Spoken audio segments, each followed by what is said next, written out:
Good evening, baseball fans. How you doing? We got a lot to talk about on this fine Sunday evening. Xander Bogaerts is in the news.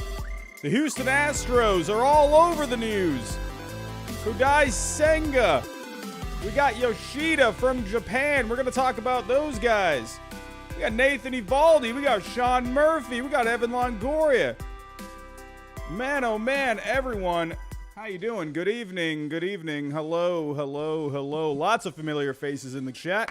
What is going on? I went to go hit the intro button, and I haven't done the intro yet. So that's something I have to do this coming week. We got to get the intro going. I got to update all the videos and stuff in and everything. So no intro as of right now. I know some of you out there do like that intro, but as for right now, we'll keep it simple. But everyone, how you doing? How are you doing? A lot of familiar faces, like I said. We got James Hirota, one of our moderators here. Who else we got? We got Bolt in the chat. Rakshit Dewan, what's going on, my friend? Aiden Davila, hello, my friend. How you doing? John, hello. Cowboys, Sean, Jake, Chris, Sean, another member of the chat. What's going on? How you doing? Jeffrey, hello. David Young, what's going on? How you doing? Hello, everyone. Hope you all had a good weekend. And, hey, pretty productive weekend for me. I was, well, maybe not too productive. I just went to the gym. I just made a steak, actually. I'm feeling quite good. Had a shot of espresso before going live. I'm feeling great right now, actually. I'm feeling good. But we had a busy weekend of news.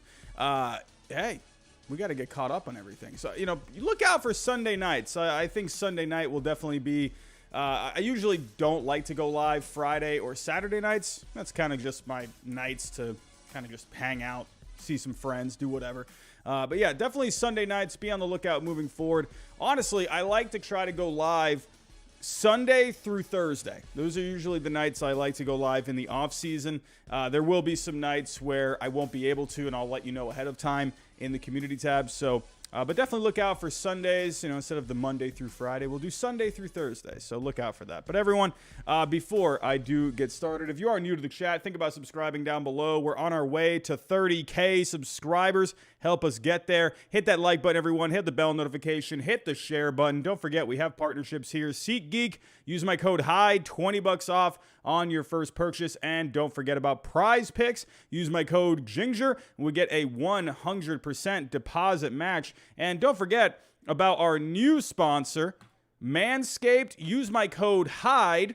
You get 20% off on your order. We need to get 8 people to use the code for Manscaped to be an official sponsor of the channel. So we got a month to do that. So help us get there. Help us have Manscaped be an official sponsor on the channel. We need 8 signups. All right, everyone. Oh, also, don't forget, tomorrow night, we will be going live. Myself and Ellis Burks. In case any of you don't know, myself and Ellis Burks, former Major League player, former player on the Red Sox, we host the Believe in Red Sox podcast. We'll be going live with that tomorrow night. Probably a little earlier. We're going to shoot for maybe around 7, I would say. Stay tuned for that. And then if there is any other news, we'll talk about that in a stream afterwards on the channel as well. So, everyone, thank you for stopping by. Let's get to it, shall we? Let's get to it. Hey, we got to start off with a good friend. Xander Bogaerts. Unfortunately, at least for Red Sox fans out there, unfortunately, the Phillies are showing some interest. And, hey, no surprise here, to be completely honest. I mean, when I'm looking at the Philadelphia Phillies, let's get the music going here. Alrighty, here we go. When I'm looking at the Philadelphia Phillies as an option for Xander Bogaerts, not surprised at all. You have the Dave Dombrowski connection, helped, those two were together winning a World Series in 2018. And, there's been rumblings for a little while now. The Phillies could be interested in a shortstop. I'm not totally sold that the Phillies are going to go gun-ho for a shortstop. They don't... Sure, it would definitely be an upgrade for their team. I'm a believer in Bryson Stott. I like Bryson Stott, but you could shift him over to second base now that Gene Segura is no longer with the Phillies. At least as of right now, he's not. So declining the option on him. So no surprise here. We've heard Trey Turner, be an option. You know, Trey Turner seems to be an East Coast guy. I never believe those kind of reports. I remember Max Scherzer, before he went to the Mets, everyone was saying he wanted to stay on the West Coast. He liked it out there. And then all of a sudden he's going to the Mets. Like, no one saw Max Scherzer going to the Mets at all. So I don't believe any of the demographic kind of stuff. But so Trey Turner, who knows what ends up happening? He definitely could go either way. Bogaerts, I definitely could see this. You know, obviously he's been in Boston now for quite a while. Philadelphia is not too far away. You have Dave Dombrowski. They could use a shortstop. I don't necessarily think they need to go gung-ho for it. But taking a look here, according to, actually, there were reports going back to September that the Phillies were planning to pursue Xander Bogaerts. And according to John Heyman of the New York Post, Philadelphia is believed to have real interest, not just interest. I know with Chaim Bloom, the Red Sox are the interest kings. I remember last offseason, it was the offseason of interest, you know, with the Red Sox. Everyone was on the Red Sox radar, and they never really, I mean, you got Trevor Story, but there were so many guys that the Red Sox were connected to. But, hey, when I see real interest, I mean, that has to be a little better than just interest, right? So we'll just have to wait and see. When we're taking a look at Bogaerts here, you know, great numbers overall. Xander Bogaerts is one of the more consistent offensive performers when it comes to the shortstop position. Minus the power last year, it did dip a little bit, 15 home runs. The slugging was down in the mid 400s, but still a good average, a good on base, a 134 WRC plus. Played pretty solid defense overall. He's not going to be a spectacular shortstop. He's going to be the guy, you can count on him to get the routine plays. You can count on him to get the job done. And, hey, he'll make a flashy play here and there as well. But Xander Bogaerts, I've obviously loved the guy for so long. Declining his player option to become a free agent, that was not a surprise at all. So there's a lot of options. I feel like, I don't know, every time I think of, the Red Sox not pursuing a player of theirs like they should have, I think of John Lester going back to that 2014 or after the 2014 season. And then, John Henry flew out to his house and tried to have a sit down with him, tried to say, hey, John, come on, man, let's come back to the Red Sox. We love you here. Well, if you loved him, you should have offered him a much better deal that spring training. What do you offer him? 4 years, $70 million? John Henry, what the heck are you doing? But they tried to talk with Bogaerts. Nothing really materialized. So here we are. I don't know. I'm seeing the same thing with Xander Bogaerts. Could the Cubs history repeat itself? I don't know. Because the Cubs, I think, could use... I know you have Nico Horner there. Same situation with the Cubs. You don't necessarily need a shortstop, but you could move Nico Horner, to add another bat. I know Nico Horner was great at shortstop last year. Very good defensively. But if you wanted to add another bat, well, that is an option. So, Super Jack coming in. Joe Girardi hater. What's going on, my friend? $1.99 in Philadelphia doesn't get a shortstop. Who would they get for second base? You could always just bring back Gene Segura. You could bring him back on a different deal. And you got some other guys out there. You got Cesar Hernandez. Let me just check here. MLB free agents. Let's go take a look. It's been the weekend. Can't fully remember after a couple of days off here. Second base. Who do we got for free agents? There's also trades out there. Someone like an Adam Frazier. Not great options for second base. My guess would be they would bring back Gene Segura. That would probably be the most logical if they don't get a shortstop. So, there's guys out there maybe you could make a trade for. Can't think of anyone off the top of my head, but my number one option would be to just bring Segura back. So, thank you, Joe Girardi hater. Appreciate that, my friend. But we'll have to wait and see what ends up happening here. I definitely think it could happen. We'll just have to wait and see with the Phillies. If I'm looking at the Phillies right now, taking a look here. I mean, the Phillies, hey, just coming short of a World Series championship. But it's a good team. It's still a good team. Sure, you could make improvements, all over the place. I mean, add some bullpen, maybe a starter, maybe another bat if you really wanted to.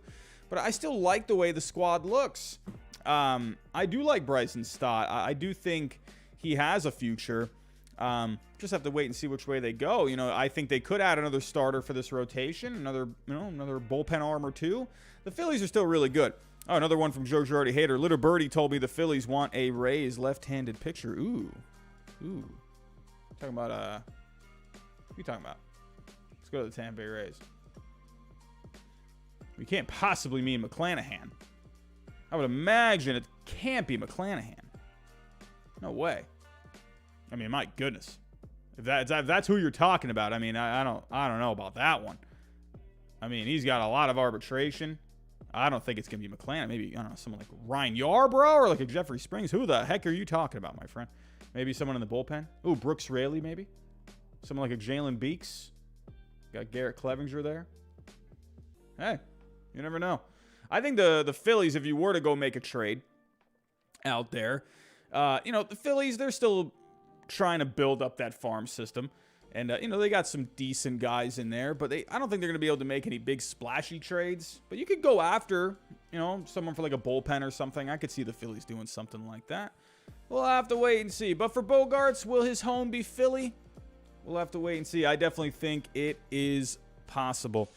Speaking of the Red Sox, I mean, hey, I like my segues. This is not, I think, the biggest story out there, but I like the segues, so I'm going to stick with the Red Sox here since I was talking about him. And Nathan Eovaldi, I've been curious about Nathan Eovaldi here, whether or not he could come back to the Red Sox. I thought, maybe like a one-year deal for Eovaldi, take the qualifying offer, something like that. But then again, I've worried about Eovaldi and how he feels about the Red Sox. He was not very happy about letting some guys go over the last couple of years. But Nathan Eovaldi and the Red Sox, maybe they could come together here because according to reports, the Red Sox have offered Nathan Eovaldi a multi-year deal. Let's go take a look at this. The Red Sox have reportedly offered Nathan Eovaldi a multi-year contract per Rob Bradford of WEEI. However, Bradford notes that a deal between the two parties is not imminent. News of talks between Boston and Eovaldi comes only a few days after the Red Sox issued the righty a qualifying offer, the one-year $19.65 million. So that way, if he did go elsewhere, they could get draft pick compensation for him. So it's interesting. I'm wondering, that could mean a multitude of things. Is that a one-year deal with an option? Couple of options? Is it a 2-year deal with an option? I would imagine with Nathan Eovaldi and the health, some kind of an option is going to be in play there. Maybe they just offered him a straight 2-year deal. With Nathan Eovaldi, in 2021, the guy was fantastic. A 5.7 Fangraph WAR, ERA of 3.75, but the FIP was a 2.79. Got a lot of weak contact. He was phenomenal. 32 starts, easily his best season of his career. But then this past year, ERA was right around the same, but the FIP was a lot higher at 4.30. He was giving up a lot more hard contact. He was hurt. He was inconsistent. He was up and down. The strikeouts were down. The home runs were up. His velocity was down. He was just a mess this year. So I can understand, the Red Sox with what they saw last year. There's obviously still a lot left in the tank with Nathan Eovaldi, but he just needs to stay healthy. That's the big thing with him. He's only 32 years old, so I still think the Red Sox, they still see a lot in Nathan Eovaldi. Now, the question is what kind of a deal are they offering him? Now, if we go take a look at the values on Fangraphs, I mean, his values have been all over the place in his career. Last year, worth $45 million. I'm not saying he's a $45 million a year pitcher. Of course not. But, if you take a look at maybe the last, I don't know, let's say you just took an average of this, 45 plus 8. If you divided that by 2, you're looking at $26.5 million. I don't even think he's worth that much, honestly. Could you say maybe like $20 million per year?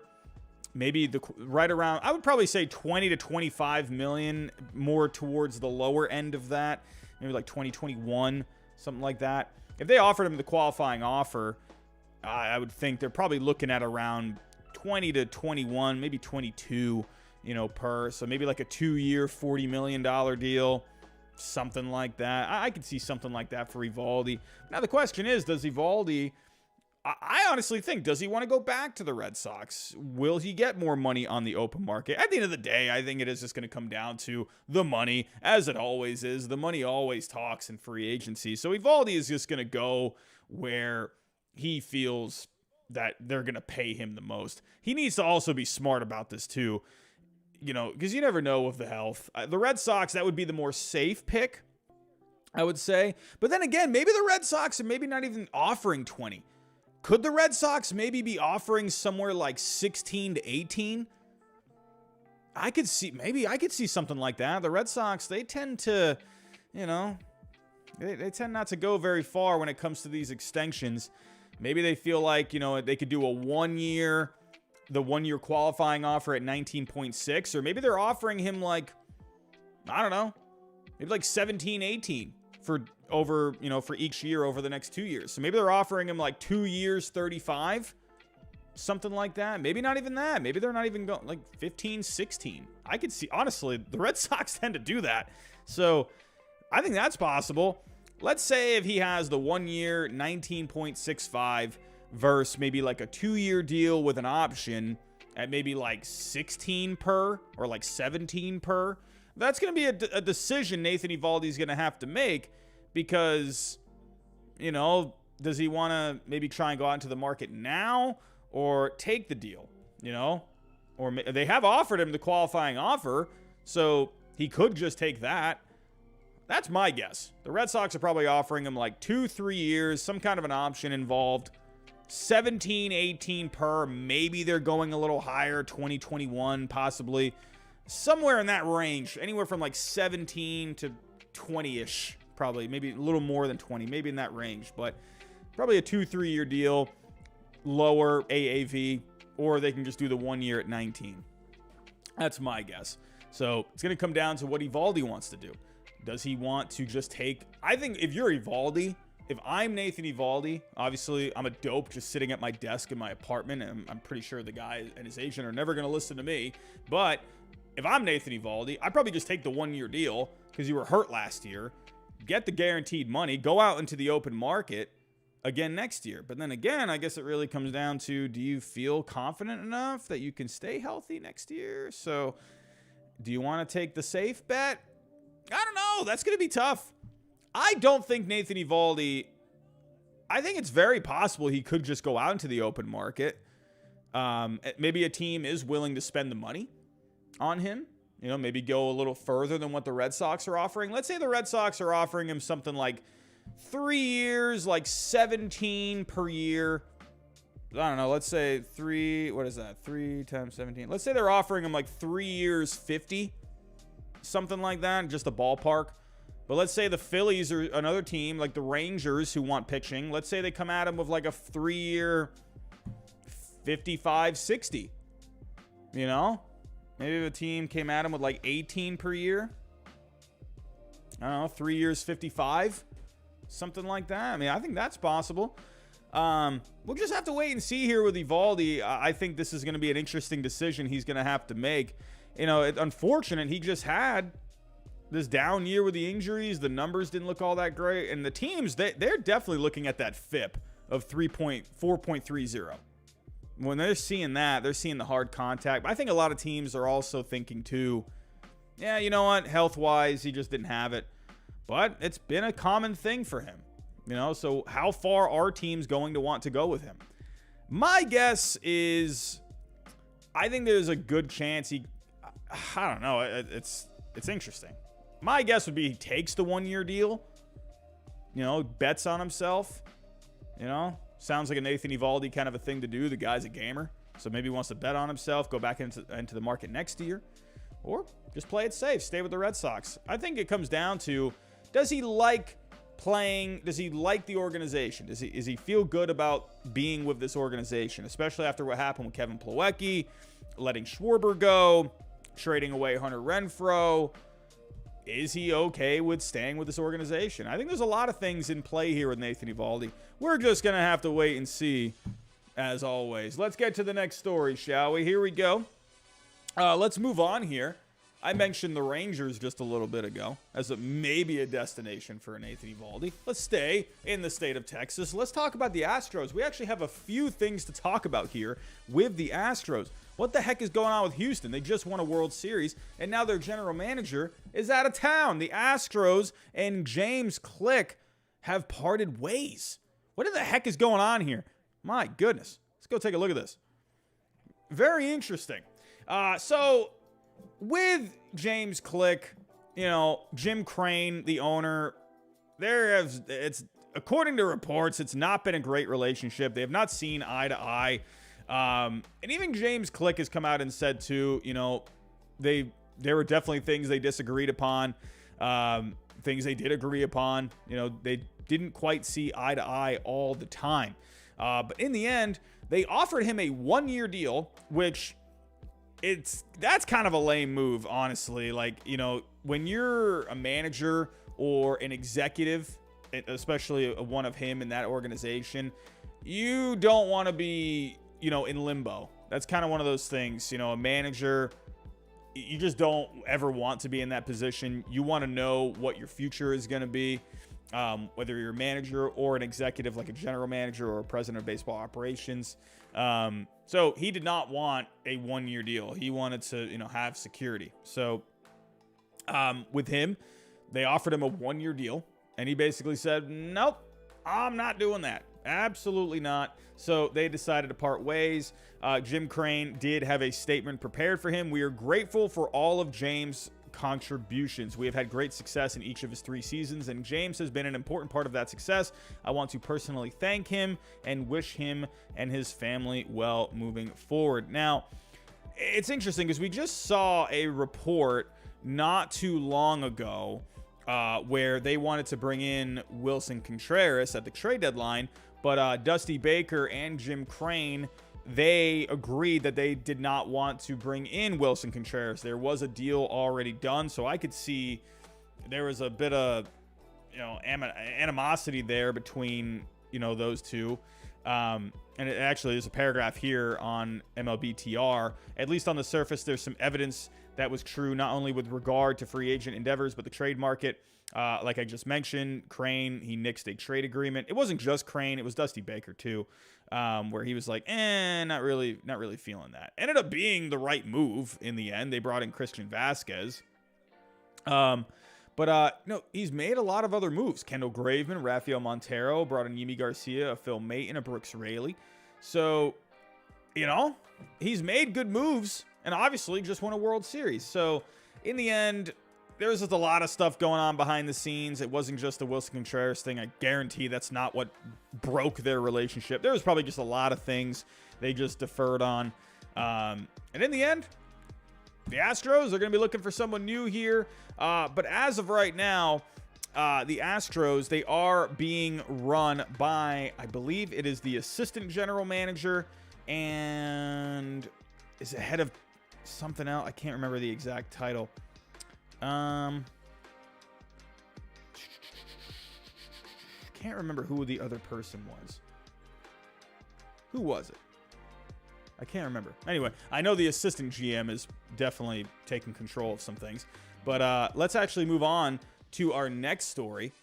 We're going to stay with the Astros here. We got a couple of Astros stories.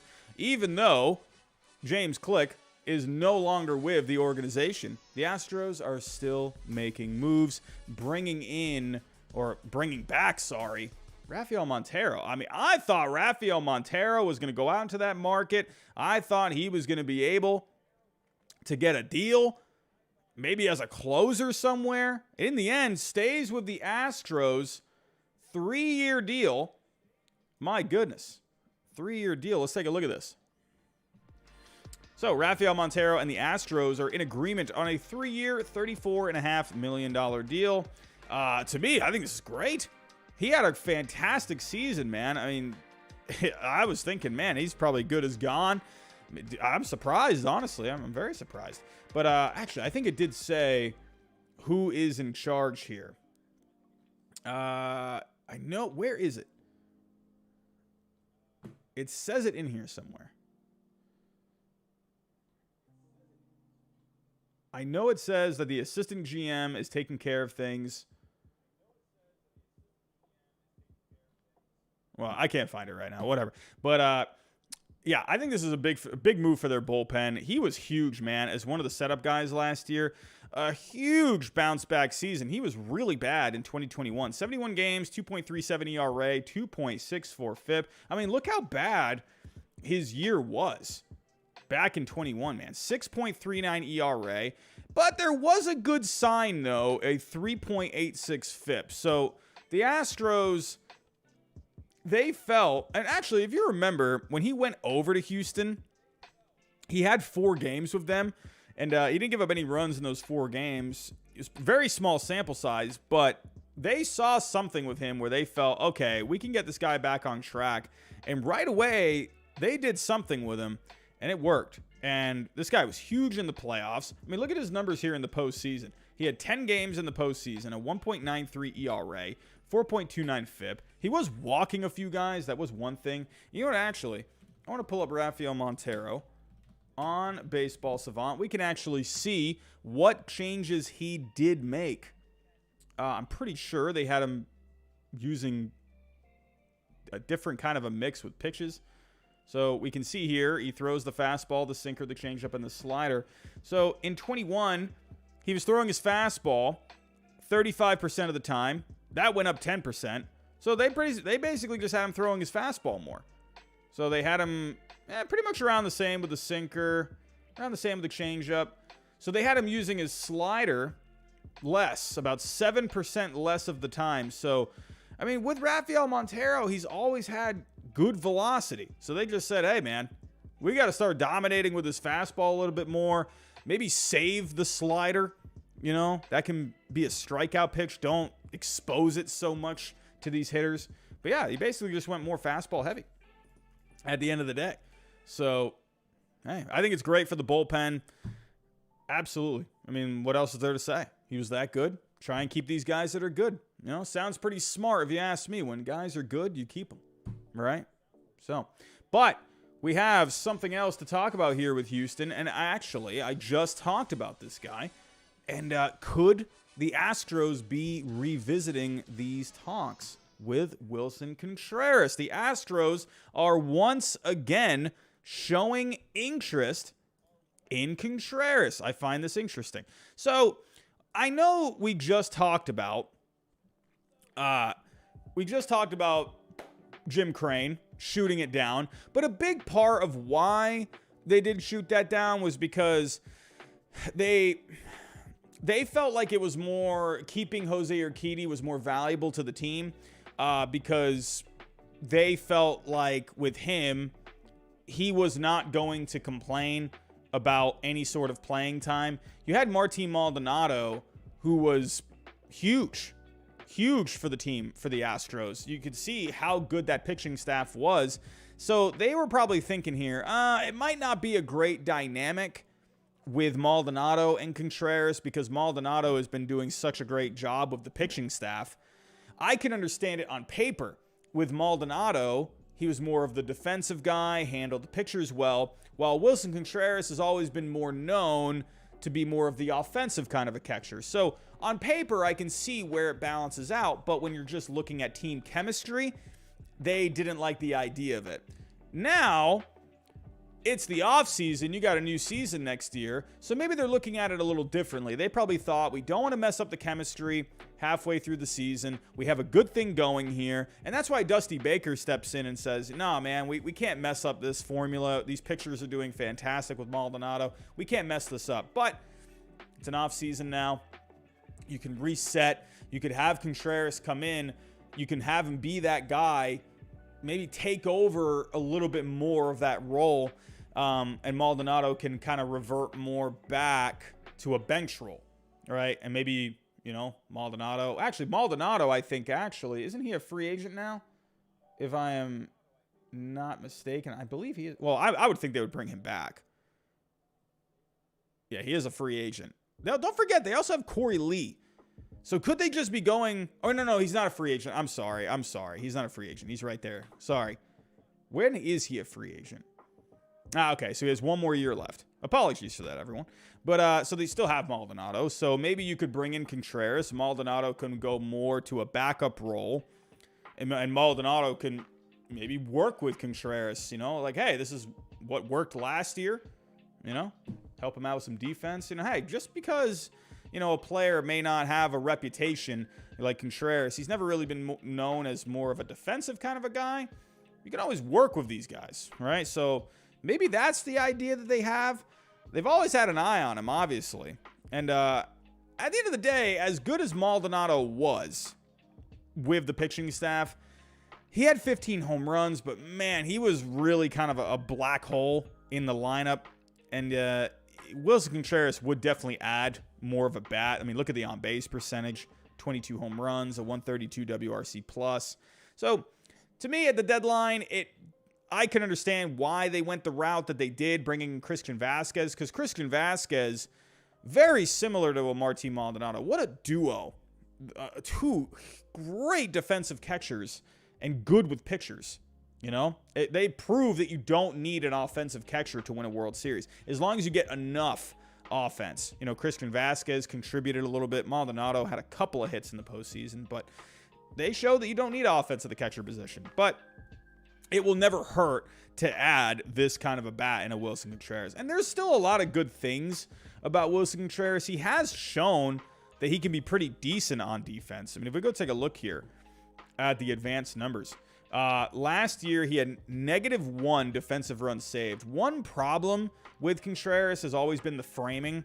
He's never been great when it comes to framing. So maybe they feel like they can work with him on it.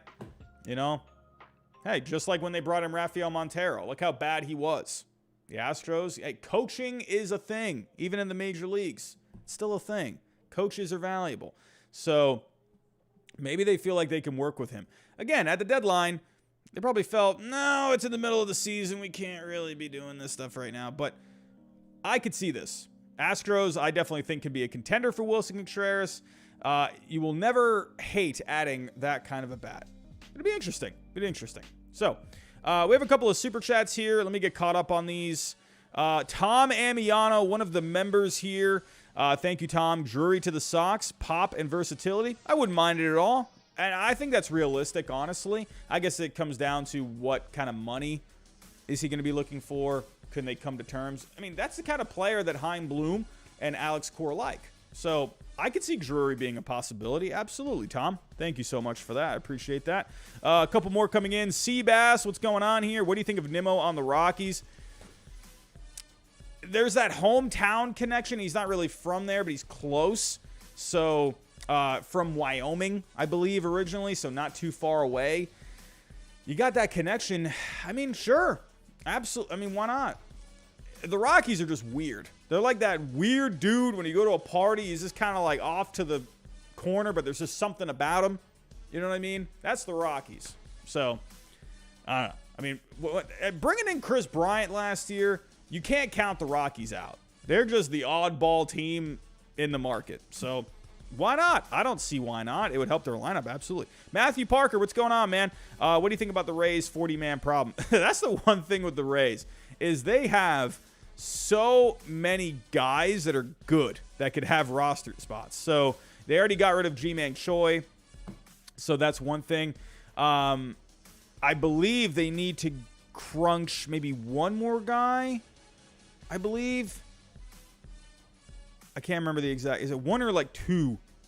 How many are they over here? Rays.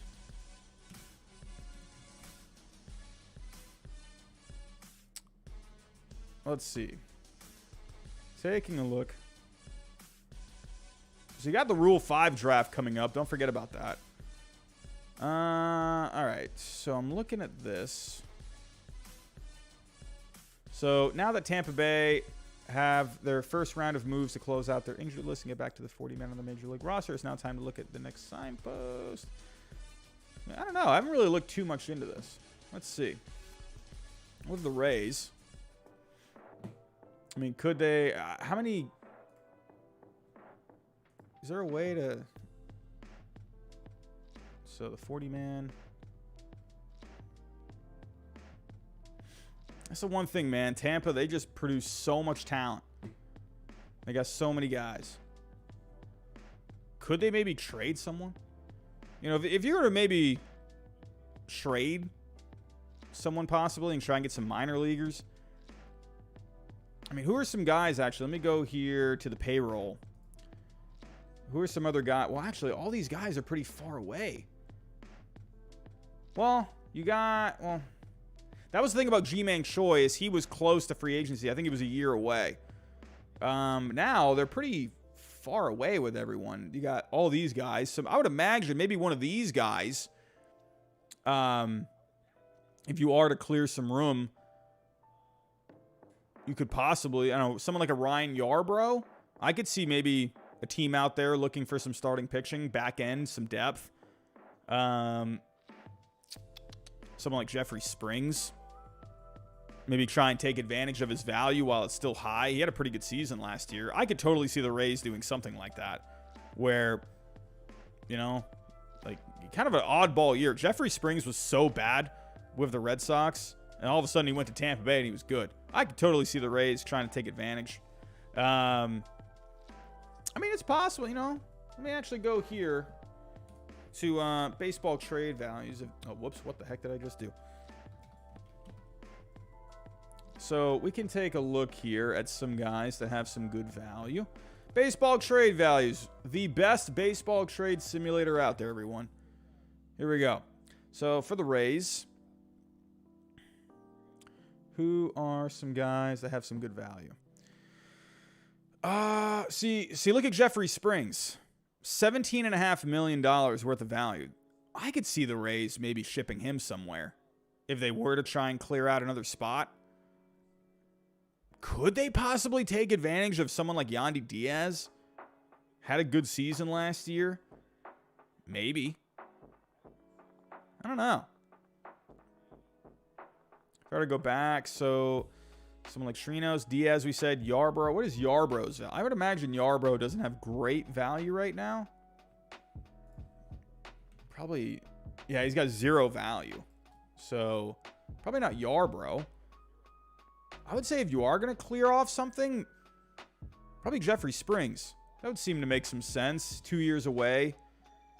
Maybe, I don't know, Kittredge. I think he was hurt a lot last year. I don't know. I would probably think maybe Jeffrey Springs could be a candidate if you do need to crunch the roster. That could be a guy. So, and if we're also looking here, you got, well, and then there's Brooks Raley. You have a club option on him. So that's possible. Raley has 2.7. That might be a bit easier to trade. I could see that. A team needing some bullpen. You do have someone like a Brandon Lau. He's got 2 more years on his deal. He was hurt a lot last year. Could they trade him? He's got 18.8 million. I mean, hey, remember we talked about the Phillies earlier. If you don't get a shortstop, maybe you could go Brandon Lau. You know, keep Bryson Stott at second. Or, short. Have Brandon Lau at second. I could see this. Maybe. I don't know. It'll be interesting. But that's always the one thing with the Tampa Bay Rays is they're always trying to clear out these spots. You know, they just got so much talent on the team. My goodness. Alrighty, let's move on to our next story. Here. So, all right, we've talked about the Astros. All right, let's move on here. We're talking about catchers, right, with Willson Contreras. And, hey, there's another catcher out there, and I'm pretty sure this guy is going to get traded. If I were to bet money as a betting man, I would imagine Sean Murphy will get traded. There's no reason. You got Shea Langeliers there. It looks like he's ready to take over. And Sean Murphy, he's got a ton of value. Absolutely could see this. So let's take a look here. And believe it or not, a bit of a surprise team interested in Sean Murphy. I actually found this team to be very surprising. And that is the Chicago White Sox. You know, Yasmani Grandal, bad year last year. Let's actually go take a look. With Grandal, he has only 1 more year left on this deal. So, $18.25 million next year. And actually, look at his numbers from this past year. Not good. Very bad year for Grandal. Very odd. I mean, he was just off completely. Always been a really good on-base guy. 420 on base last year.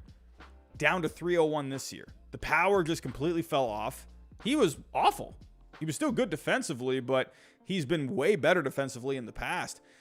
I could see maybe the White Sox, they're trying to make an upgrade here. With Sean Murphy, you're going to get an all-around catcher. He had a 5.1 Fangraph WAR. He was good offensively and defensively last year. Hit 250 with a 332 on base. slugging, not amazing by any means. 18 home runs, 66 RBIs. But with Sean Murphy, he's so good defensively. He's good with the pitchers. I don't see why, I could see why the White Sox would be interested in someone like this. But then again, it's like, what do you do with Grandal? I mean, does Grandal move to a backup position at that point? $18 million for a backup catcher? I mean, what do you do there? Do you trade him?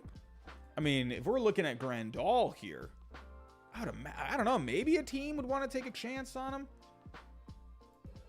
What is he? I don't know. I can't imagine that he has a lot of value. No, he has negative $12.3 million worth of value. So maybe the White Sox could pay, they could make up the difference there. Maybe they could give, $13 million bucks. So the team taking him back would only have to pay him, $5 million. They would only have to pay $5 million of the contract for next year. I could see something like that, maybe, if you wanted to get him out of town. I think a team out there wouldn't mind taking a chance on Yasmani Grandal, obviously because of the track record, and especially if the White Sox could pay some of his deal to bring in a guy like Sean Murphy. Absolutely. And there's a lot of teams out here that could use a catcher. I think of the Guardians. That is a team right off the bat that comes to mind if I'm looking here at Cleveland. I believe they definitely need, so they need a catcher. With Austin Hedges here moving to free agency, you got Bo Naylor. I don't know, is Bo Naylor ready? If I'm looking at Bo, he was called up this year. I mean, he was pretty good at AAA. So those are pretty good numbers. A 366 on base, 514 slugging. These are actually better numbers than what he was doing in AA. So he was hitting them well. So I guess you could have. Man, he's only 22 years old. Holy cow, he's not even 23. So I don't know, maybe the Guardians, maybe not. Maybe not. Unless maybe you could do a deal with Bo Naylor for Sean Murphy. Something like that. I don't know. Probably not. I would imagine maybe the Guardians just want to hang on to Bo Naylor. But there are definitely some teams. I mean, the Red Sox right now, they could use a catcher. I'm not saying they're going to go heavy after him, but they could use someone. You got Reese McGuire and Connor Wong. I would love to have Sean Murphy. It would take a lot to get him.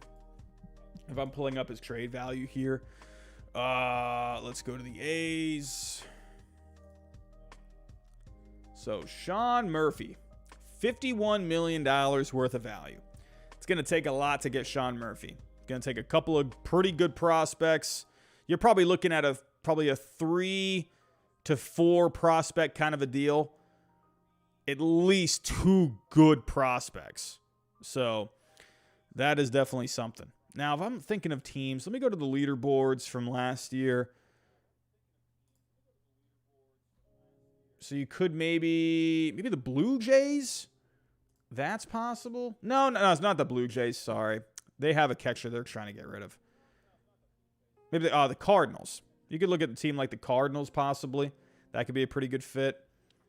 I mean, we're just talking about the Astros. But the Astros, I don't think, really have the prospects to get a deal done. So, Padres got no more prospects, so that's probably not going to happen. Man, maybe Miami? Possibly? What is Miami looking like right now? Let's see. I got a super chat coming in. What is going on? Joshua, what's going on, my friend? I haven't seen your name in a while, man. How's it going? What's your outlook on the Tigers this offseason? I think the Tigers, they're just going to keep trying to add. I think the Tigers, they're just going to go business as usual. Bad season. I think they're just going to try and get better. I mean, they got all these young guys. Torkelson really underperformed last year. Really funny because I remember playing on MLB The Show, and I remember Torkelson in the first year. I did a Tigers rebuild, and he was so bad, like the first year. So it was pretty funny how that worked out. But I could see Torkelson being a lot better next year. Riley Green's only going to keep getting better. So they're going to keep making improvements. I could definitely see the Tigers maybe trying to add some more pitching. They could definitely use an upgrade in left field. They're just going to try and make upgrades, man. So, but Joshua, man, it's good to see you. I haven't seen your name in quite a while, my friend. Good to have you back. But maybe the Marlins could be a team for Sean Murphy. You know, they could use an upgrade here. You got Jacob Stallings, but I don't know about that. Looking at some other teams. Again, the Cardinals, I think, could be interesting. Like I said, the Marlins. Maybe the Rockies? What are the Rockies looking like right now? Got Elias Diaz. I think they have a younger catcher, too. I'm going blank on the name. Who is that? That's Drew Romo. That's right. So maybe the Rockies could be an interesting option for Murphy. They got some prospects. That could be a decent fit. Maybe the Giants? I mean, you got Joey Bart, but I keep hearing all the time with the Giants. Like, I don't know. Not really sure what they think about him. Probably not the Giants, honestly. But I think the White Sox, they could make some sense. However, with the White Sox, I mean, let's see what a deal would look like. Let's put Murphy on the White Sox. I don't know if the White Sox have the prospects. Unless they part with a pretty young player. You got Montgomery. I don't know. They like Montgomery. I don't see that. You'd have to give up Montgomery, I would think. Yeah, I mean, when I'm looking at the White Sox, I would think Montgomery would have to be a part of this deal. You got Colas. Could you do... I mean, if you're not going to do Montgomery, could you do Colas? You could do Ramos. Cespedes. So, I mean... even that, you're still looking like you're pretty far. So, I don't know, man. I don't know if the White Sox are really going to be able to pull off a deal unless they do Montgomery. If they put Montgomery in the package, I could see that. I don't know. A team, you know, the Cardinals, I think, could make some sense. Let's take a look here at the Cardinals. Let's look here. Let's put the A's and the Cardinals. Let's put Murphy, Cardinals. So I don't think you're not gonna have to put Walker in the deal. He's way too high in value. But you could do. I know they like Mason Wynn, but hey, if you want a pretty solid catcher, probably Mason Wynn would have to be a part of the deal. Graceffo, Tink Hence. That's actually probably a little bit too much. Let's take out Graceffo. Put Tink Hence. Maybe you could put one more guy. Actually, you're pretty close there. About $9 million worth of value. Maybe a Jerpy. They just drafted him. Probably not. Maybe McGreevy. Something like that. And you're getting pretty close here. I could see something like this. Absolutely. I think the Cardinals could be an interesting fit for Sean Murphy. So, and then you got maybe the Yankees. The Yankees could be a team. I could see the Yankees liking Sean Murphy. Sean Murphy. I mean, obviously you would love to have a lefty hitter at Yankee Stadium, but Sean Murphy would be great defensively. Let's see what the Yankees would look like. The Yankees are always involved. They've made deals with the A's before, so let's see. Let's put Sean Murphy in a Yankee uniform.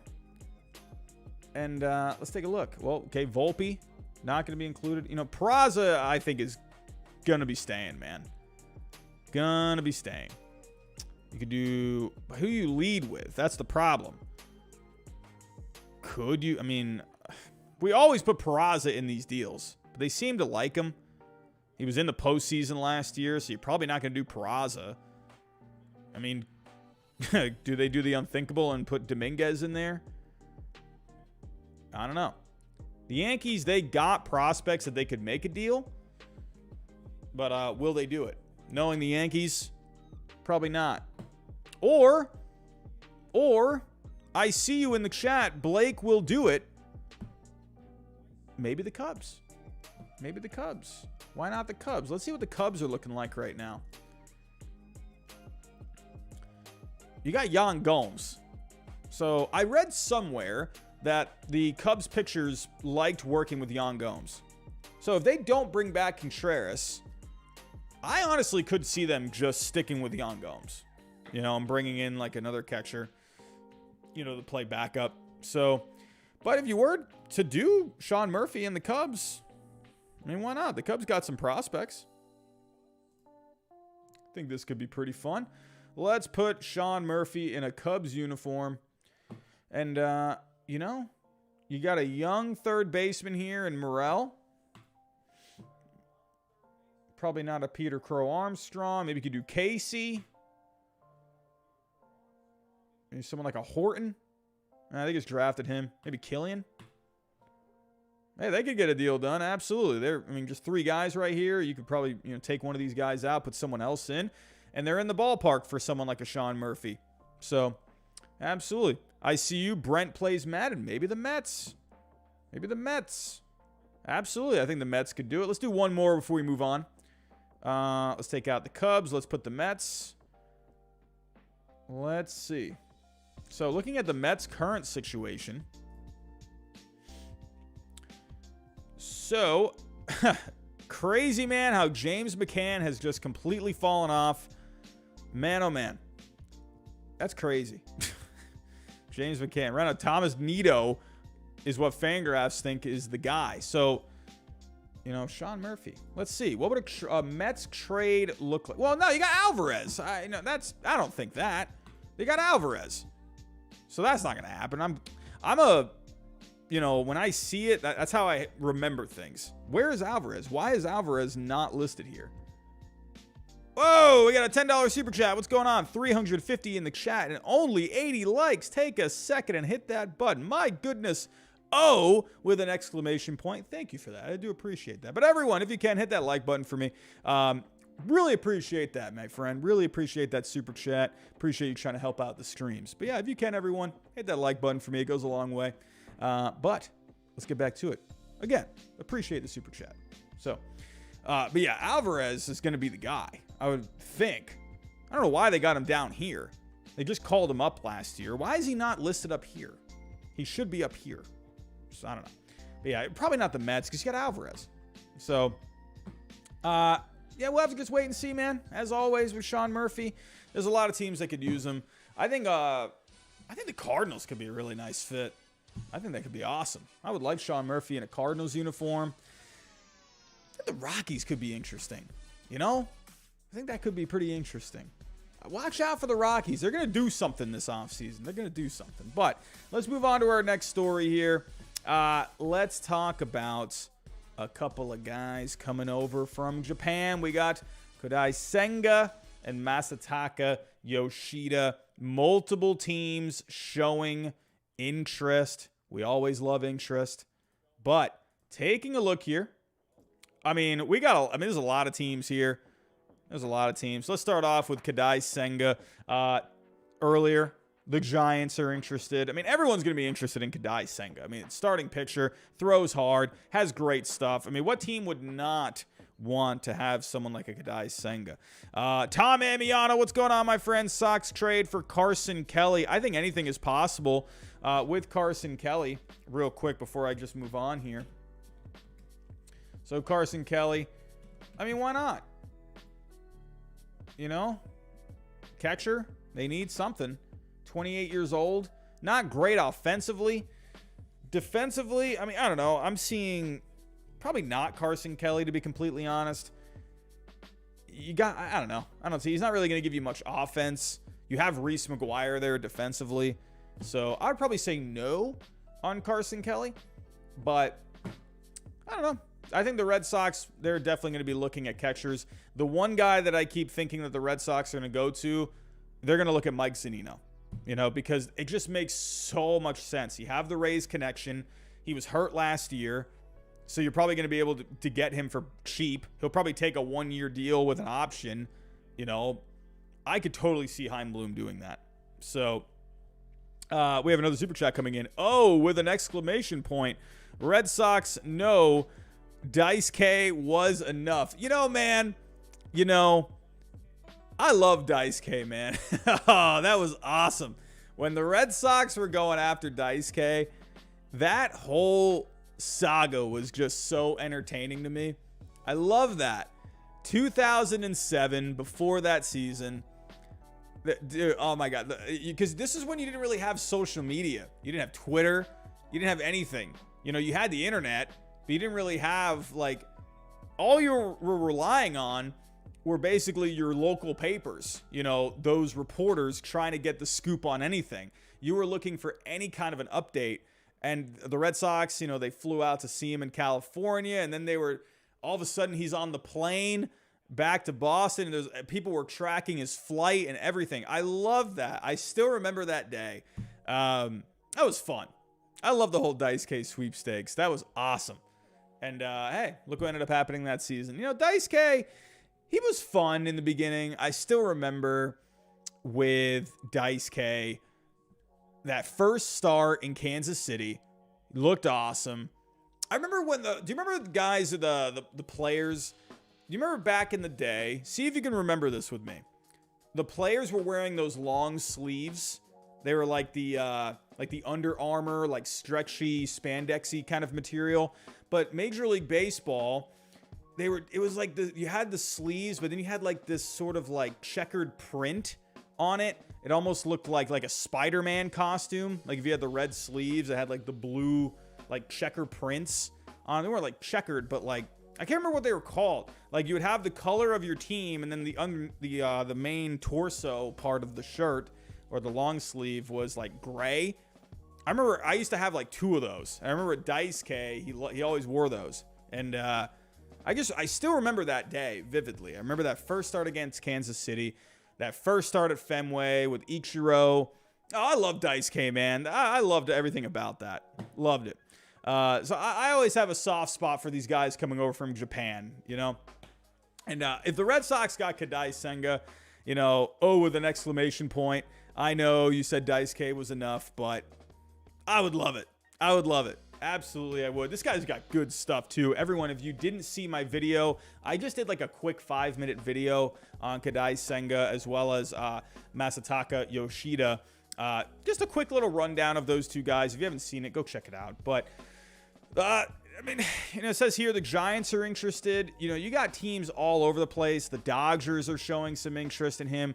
The Mariners are also showing interest in Masataka Yoshida. The Yankees we saw. The Mets are interested in both. There's teams all over the place, man. It's going to be fun to watch, especially with Senga, because the guy throws hard. He's got a nasty forkball. Go look up Kodai Senga's forkball on the YouTubes. It is nasty. Absolutely nasty pitch.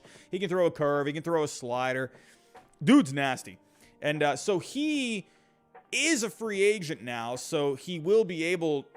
So he is going to hit the market. Now, as for Yoshida, it's interesting with Yoshida because his team, the Buffaloes, they will only let him go to the major leagues under certain conditions. So taking a look here, as noted by MLBTR's Mark Polishuk, Yoshida has not played enough to earn full free agency. The Buffaloes would have to agree to post their star outfielder and would be entitled to a posting fee. So that's what happened with Dice K. Right? There had to be a posting fee. You had to win the bid for him just to talk to him, right? So under the current MLB NPB agreement, teams interested in Yoshida would have to pay the Buffaloes a fee equal to 20% of the contract's first $25 million, 17.5% of the next $25 million, and 15% of any dollars thereafter. Once posted, Yoshida and his representatives will have only 30 days to negotiate a deal with MLB teams. So, hey, that's going to be just money on top of what you're going to have to pay him. So that's where I could see the Yankees making sense if you're not going to bring back Judge. I mean, if they had whatever money it was, you know, the 320 or whatever, or what were they offering him again? I can't remember what they were offering him. They weren't offering 320. What were they offering him? Yankees offer, what was it again? It was 7-year, 213. Why was I thinking 3? So I'm thinking if they got this much money, you know, to offer, I'm sure they'd be okay with offering, you know, posting, you know, doing the posting fee and then also signing him to a deal. So that I could see intriguing the Yankees. Oh, another $10 super chat from O with an exclamation point. Daisuke had great stuff. It could work. Sox need to focus on offense this season. I agree. They need some bats. Next year, free agents is a pitching market, pitching focus next year. Yeah, I'm definitely with you there. I definitely think the Red Sox need offense. And you got to figure out what you're doing with Bogaerts. I don't know. The more time that goes on with Bogaerts, the more worried I am with him not coming back.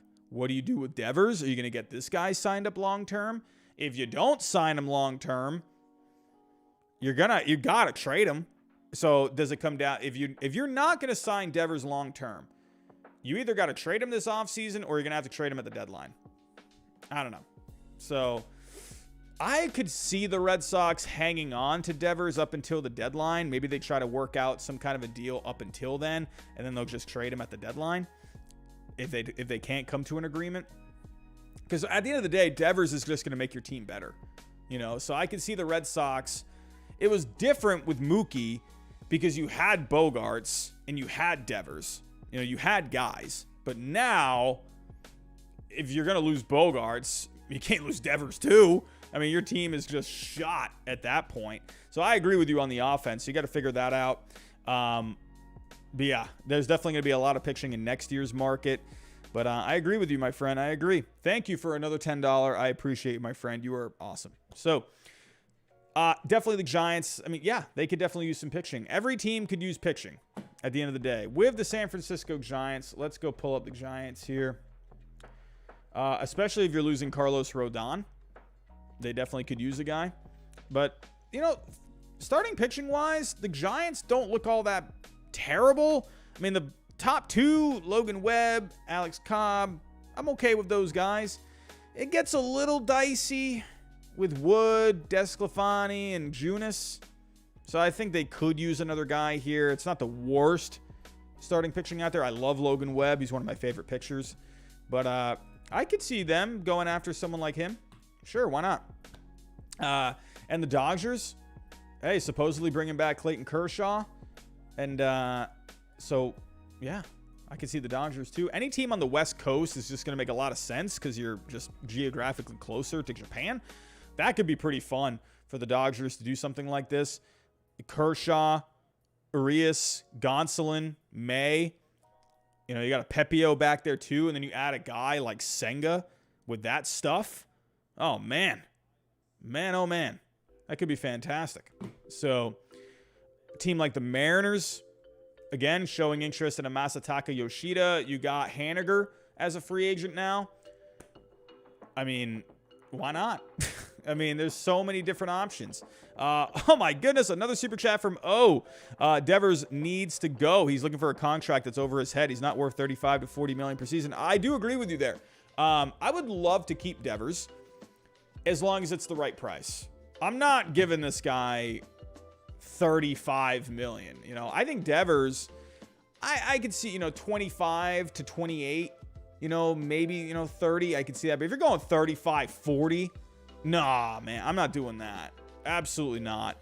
When I think of Devers, if I'm looking at the third base contracts as of right now, these are free agents. Sorry. Let's go to MLB. Let's go to contracts.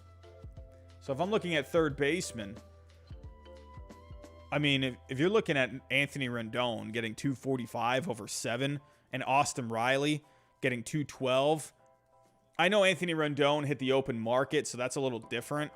But I could honestly see something, probably like 25, if you let's say 25 per over like 7 seasons. So I could do like 175, But Devers, their camp, they're looking for like a 10-year, $30 million per. I don't see that. I don't see that because the Red Sox, they view him I think that they're not fully invested in his glove. I don't think they fully trust him defensively. I think they like the bat, but I think they see him as more of like a designated hitter, first baseman profile. I don't think they see him as a third baseman long term. So I can see the Red Sox doing something along the lines, 7 years, 25. So again, that comes out to 175. I think the Red Sox would be okay with that. I don't see him going after, Devers with a contract 30 per season for 10 years. I don't see that at all. So, yeah, I agree with you, O. Thank you for the super chat. Do appreciate you, my friend. But yeah, Kodai, Senga, man, great stuff. If we're looking at in terms of Yoshida, I mean, when you got a guy like Yoshida, this guy gets on base. That's the big thing with Yoshida. Great bat control. He can go oppo. He can pull. He can go up the middle. And he's just so disciplined at the plate. On base wise, he's been one of probably, if not the best guy in Japan at getting on base. So if I'm looking at guys, now the thing with Yoshida, he's not really going to be, like an athletic guy out there in the outfield. Honestly, he really reminds me of Hideki Matsui a lot. Maybe a bit more of I've seen some comparisons a little bit to Dustin Pedroia and just kind of like that aggressive swing. So I could see something like that. I see a bit more Hideki Matsui in him. So I see a left fielder with Yoshida. Maybe he can play some right too. But if I'm looking at teams that could use an upgrade in, let's just say, left field. If I'm looking offensively, I mean, the Texas Rangers were at the bottom last year. I could definitely see a team like that. The Braves, possibly. Probably not with the posting fee, though. The Marlins, could they entice him to come to Miami? Maybe. He would have to. Hey, he loves Bryce Harper. He would get to see Bryce Harper a lot playing for Miami. They could use a bat like his. And the Yankees obviously make some sense. Obviously, Aaron Hicks. I'm sorry. I can't stand Aaron Hicks. I just can't. I've said that a million times. I think they need to do something about that. But, yeah, there are definitely some teams out here. Maybe the Red Sox, lefty bat like that. There's some teams out here that'll definitely improve a lot with a Yoshida. If you're looking at Seattle, in left field was Seattle last year. Where were they? They were 13th overall. You got Kelnick listed there as of right now. But yeah, there's not a whole lot going on here. Jesse Winker really underperformed last year. So they make a lot of sense. So I could see that. But Kodai Senga, man, this guy, I can't wait to see where he goes. It's going to be fun, man. We've had a lot of pitchers come over from Japan, and they've just had a lot of success here. I mean, we talked about Daisuke earlier. Say what you will about Daisuke. In the end, Daisuke ended up being pretty underwhelming because of the expectations, but he was solid for the most part. He wasn't amazing. He gave you 5-6 innings. He was frustrating to watch a lot, but he helped you win a World Series in 2007. So it is what it is. But Yu Darvish has obviously been amazing. Tanaka was great. Kuroda was good too. So I think Senga's going to come over here, and I think he's going to be fantastic. So that's just what I think. We'll have to wait and see where these guys end up going. But again, go check out my video on these two guys if you haven't seen them, or if you haven't seen that one already. We just mentioned the Dodgers here. Now, there's an interesting story out here with the Dodgers. We got non-tender deadline coming up. So keep an eye out for that. But one guy that's out there, could he get non-tendered? Cody Bellinger. Oh, my. Oh, my. What in the world? Let's go to the story. Here we go. Cody Bellinger. Here we go. So, he's projected to earn 18.1 in arbitration. Okay. So, actually, let me pull up the Dodgers depth chart here. Let's go to the payroll. So, Cody Bellinger is going to be a free agent after next year. He really needs to have himself a good year because look at how bad Cody Bellinger was last year. Once again, sure, the home runs, they went up a little bit from the previous year.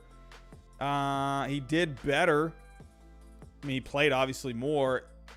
Is he on the right track to getting back to what he was doing there in 2019? I don't know. It's not looking very good, but there is some intrigue out there over Cody Bellinger because Andrew Friedman, he's been non-committal, right? He has not said whether or not he's going to tender a contract for him. They still very much believe in his ability, and the club has time to work through what everything looks like.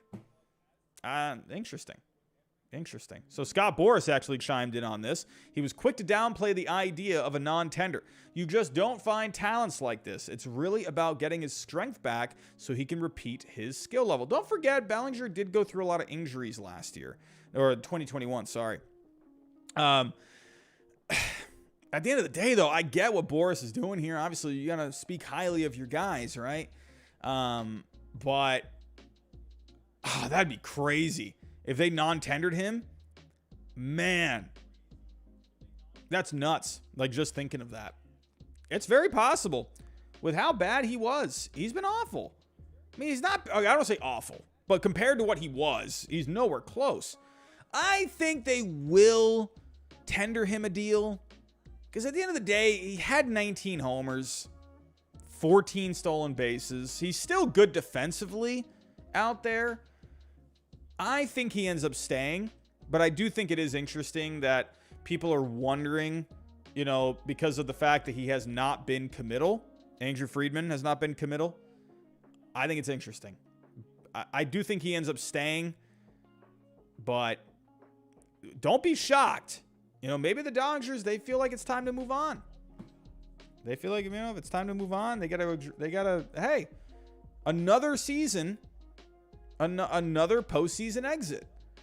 You know, is he hurting the team, or do they feel like they can make an upgrade? Do they feel like they can go after someone else? You know, they could use that $18 million and put it towards someone else, like Aaron Judge, maybe. That'd be crazy if you brought in Aaron Judge. Who's another center fielder they could bring in? So let me go here. Let's go to the free agents. Center field free agents. And you know, they got obviously a good amount of prospects. They could make a deal if they really wanted to go after a center fielder. Oh, speaking of center fielders, I mean, I actually did not include this in the graphics tonight because I just don't think it's going to happen. But I'll talk about that in just a second, about a particular center fielder. But some center field options, you got Brandon Nimmo. He would be, obviously, offensively, I think would be an upgrade over Bellinger, at least what Bellinger has been doing. You got Kiermaier. I don't know about that. But could you go after a Brandon Nimmo? That's very possible. I do want to talk about Brian Reynolds real quick because there's been some rumors out there that the Red Sox are interested in Brian Reynolds. Again, I didn't even really want to get into this because here's the thing. I don't think Brian Reynolds is going to get traded. I think people need to cut it out. The Pirates are hanging on to this guy. They are hanging on to him. So, but there is something here. The Red Sox are interested in Reynolds. According to the Boston Globe, the Red Sox are among the many teams to show interest in Pirates outfielder Brian Reynolds, and they've also expressed interest in various Diamondbacks outfielders. Now, I'm going to tell you this right now. The Diamondbacks, they got young talent, and they got a lot of outfielders. I'm telling you, I think the Diamondbacks are going to go out there and get some pitching. It makes a lot of sense. They need another pitcher in that rotation. Don't be surprised if they go out there and go get someone. So, you know, big guy out there, Pablo Lopez. Big guy out there. So could they go after a Pablo Lopez? But the Red Sox with Brian Reynolds, I mean, I would love Brian Reynolds. Absolutely, I would. I'll get back to Cody Bellinger here in just a second. But again, I didn't really even want to bring this up tonight because I just don't think he's going anywhere. I just don't. If you're looking at Brian Reynolds here, he has, where is he? So he's got so much control. I think the Pirates, they want him. Like, that is one of their guys. You know, they got to put people in the seats, and Brian Reynolds is a fan favorite. I mean, I don't know. They're probably not getting, a ton of people coming out, but the people that are coming out, like, all right, we can go see Brian Reynolds, go see Brian Hayes. But he's got 3 more years until free agency. I totally understand why the Red Sox would make a phone call. I mean, they definitely could use him. Absolutely, they could. Looking at Brian Reynolds last year, playing mostly center field. And actually, if we're looking at, let me go to the Red Sox here on the depth charts. So you got Verdugo, you got Kike Hernandez. So, I mean, obviously, there is a hole. There's a hole out there in the outfield. So they got to do something. I don't know. So I could totally see Reynolds for sure. I just don't think the Pirates are going to give him up. I would love him, but I don't think they're going to give him up. It's the same thing with Brian Reynolds all the time because he's on a bad team. He's on the Pirates, but the Pirates, they are looking to get back into this, Don't sleep on the Pirates, man. Don't. They got young talent. I don't think they're close to getting back to the playoffs, but they want to try and start getting there. Start taking steps forward. I don't see Brian Reynolds going anywhere. I just don't. I can see teams making phone calls. You're going to see him in the rumor mill. I'd be surprised if the Pirates got rid of him. That's just me. I would love him, but I don't think it's going to happen. So back to Cody Bellinger. I'm going to pay attention to this. I'm not completely sold that the Dodgers are going to tender him a contract. Not sold really at all because of just how bad he's been. It's $18 million that you're probably looking at with him. Again, going back here to the payroll, you're looking at around $18 million bucks. That could go to a free agent, So where is it at? Yeah, 18.1. If he was cheaper, I could totally see it where they bring him back. That's $18 million. Is he worth $18 million bucks? Let's actually go to his value. Let's go see what he put up last year. He has been worth, over the last 2 years, he has been worth $5 million over the last 2 years. Last year, he was worth $13.5 million bucks. Do you want to give him $18 million? I don't know. Is he back? Is he trending back to what he was doing? I don't know, everyone. Keep an eye out for this. Keep an eye out for it. I know I will be. One more story before we get out of here. One more story. And we're going to talk about a guy going into his final season, most likely. We're looking at Evan Longoria. We were just talking about the Diamondbacks, and it's looking like the Diamondbacks are showing some interest in Evan Longoria. He has a home in Arizona in the offseason, and he wanted to stay in San Francisco for the last year, but the Giants, they got so many guys that can play third base. With Longoria, he's been up and down with his health, so no surprise there to see the Giants, just cut ties and, turn down the club option there. So it's going to come down to most likely it's going to come down to the Diamondbacks, or if the Rays want to bring him back for one final run, because those are the two teams that supposedly the only two teams that he would play for. That he was basically, the reports coming out were that he was only wanting to play for 3 different teams: the Giants, the Rays, and the Diamondbacks. But now the Giants are off the table, so you're looking at the Rays or the Diamondbacks. I wouldn't count out the Royals necessarily. It'd be kind of a weird, but they have been wanting a right-handed hitting bat. They could use a guy at third. So, I don't know. Do they go that route? It's possible. I wouldn't count the Royals out for Evan Longoria. Evan Longoria actually said himself that those were his preferred destinations. So, okay. I was thinking it was reports. No, he actually said it himself. So, those are preferred destinations. Will he go to any of these? Well, I don't know. But the Diamondbacks want him. And if we're looking at the Diamondbacks, as of right now, you have Josh Rojas listed as your third baseman. I've always looked at Josh Rojas as more of like a utility guy. So I think they could use an upgrade offensively there. I mean, why not? Why not? I could see Longoria as a D-back. I could totally see it.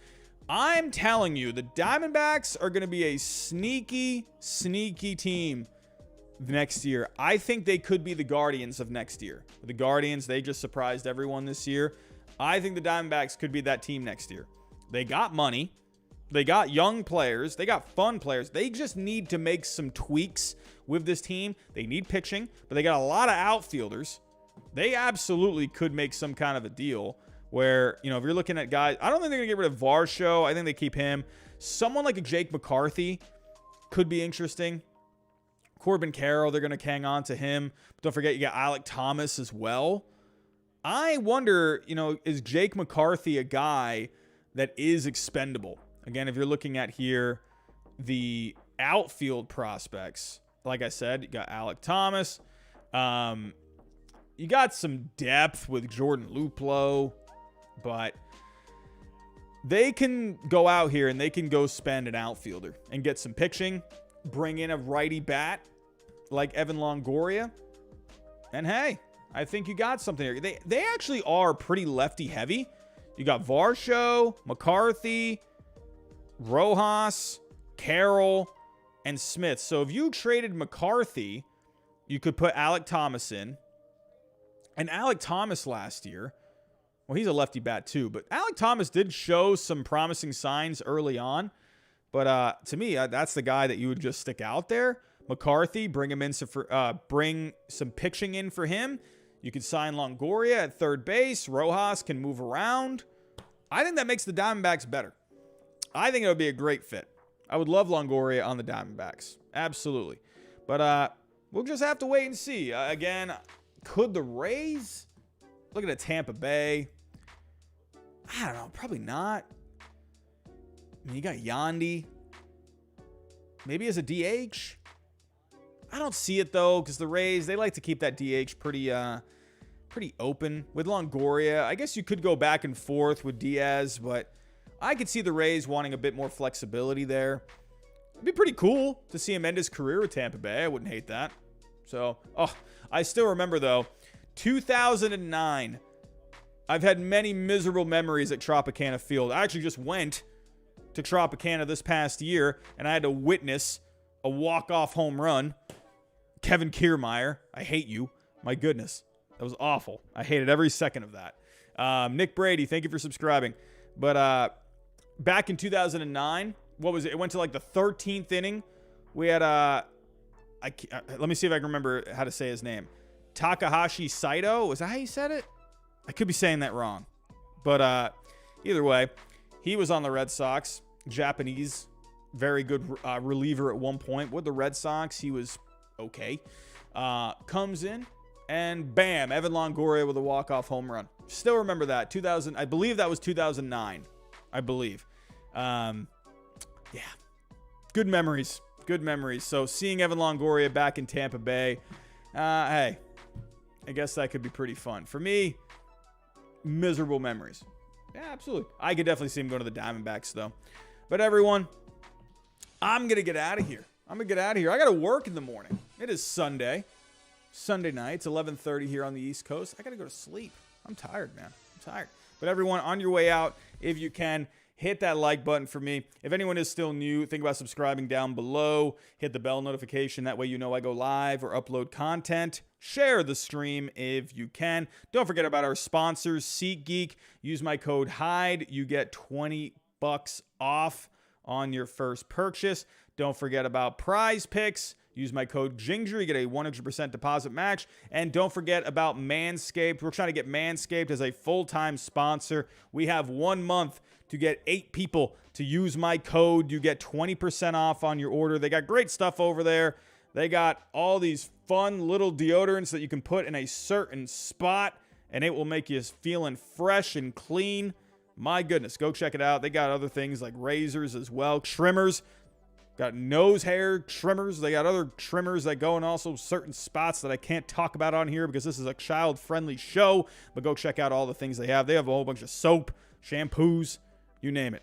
But everyone, I'm going to get out of here. We got one more super chat coming in. Jimmy Productions, which players do you think the Nationals should go after? Also, what positions do you think Joey Menezes and Luke Voit play? Yeah, those two guys, if I'm looking right here, let's talk about here real quick. You just beat me to getting out of here, Jimmy. How you doing, my friend?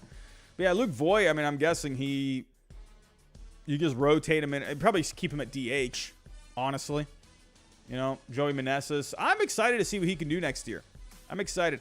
I think for the Nationals, you probably just go after guys, try and get low risk, high reward kind of guys, like someone like a Sean Manaea. Any guys that you can bring in cheap, to try and reestablish their value, and then you can trade them at the deadline for more prospects. That's what the Nationals, I think, need to be focusing on right now. It's not a bad team. You got some guys here. I don't think they're really ready. I think they're going to be a couple more years, but, young team. So that's what I think. I think someone like a Sean Manaea, if he doesn't get enough interest out there, I think he could go maybe like a Mike Clevinger, something like that. So Jimmy Productions, thank you for that, my friend. I appreciate that. But everyone, I'm going to get out of here. Thank you for tuning in tonight. We'll be back here tomorrow night. Myself and Ellis Burks will be here to talk some Red Sox tomorrow night. And if there is any other news, check out for a separate stream to talk about all the MLB offseason news and rumors tomorrow night. Everyone, have yourself a great night, and I'll talk to you next time.